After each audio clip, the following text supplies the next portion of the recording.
നമസ്കാരം. Media vision വാർത്തകളിലേക്ക് സ്വാഗതം. കോഴിക്കോട് കുറ്റ്യാടി റോഡിലെ സ്വകാര്യ ബസ്സുകളുടെ മത്സര ഓട്ടം നടപടികളുമായി പോലീസും മോട്ടോർ വാഹന വകുപ്പും. പേരാമ്പ്ര ബസ് സ്റ്റാൻഡിൽ വെച്ച് അമിത വേഗതയിലെത്തിയ ബസ് കയറി വയോധികൻ മരണപ്പെട്ടിരുന്നു. തുടർന്നാണ് നടപടി. പേരാമ്പ്ര ബസ് സ്റ്റാൻഡിൽ വീണ്ടും ഒരു മരണം നടക്കേണ്ടി വന്നു അധികൃതരുടെ കണ്ണു തുറക്കാൻ.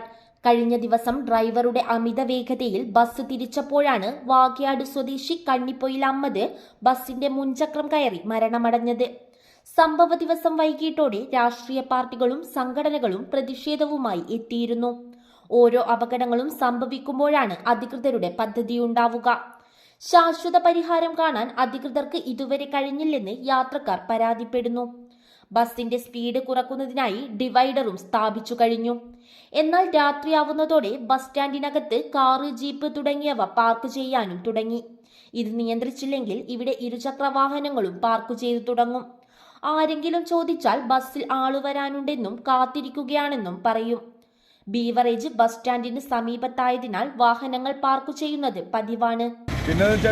സ്റ്റാൻഡിൽ എന്ന് വെച്ചാൽ ബിവറേജ് കൂടെ അടുത്താൻ കൊണ്ട് ഏറ്റവും കൂടുതൽ പ്രശ്നങ്ങൾ വരുന്ന ഒന്നത് ബിവറേജിൻ്റെ പ്രശ്നം ഏറ്റവും വലിയ ഒന്ന്. മെഞ്ഞാൻ തന്നെ രോഗി ഇവിടെ ആക്സിഡൻറ്റ് പറ്റിയിട്ട് സീരിയസ് ആയി കിടക്കുന്ന നേരം 4-5 വെള്ളം അടിച്ച് ബോധമില്ലാതെ വന്നിട്ട് അത് എടുക്കാനോ കുടിക്കാനോ എന്തെല്ലോ കോലം കെട്ടി ഇടങ്ങാറാക്കിയിട്ടാണ് നോക്കുക. അതൊക്കെ വലിയ പ്രശ്നങ്ങളില്ല.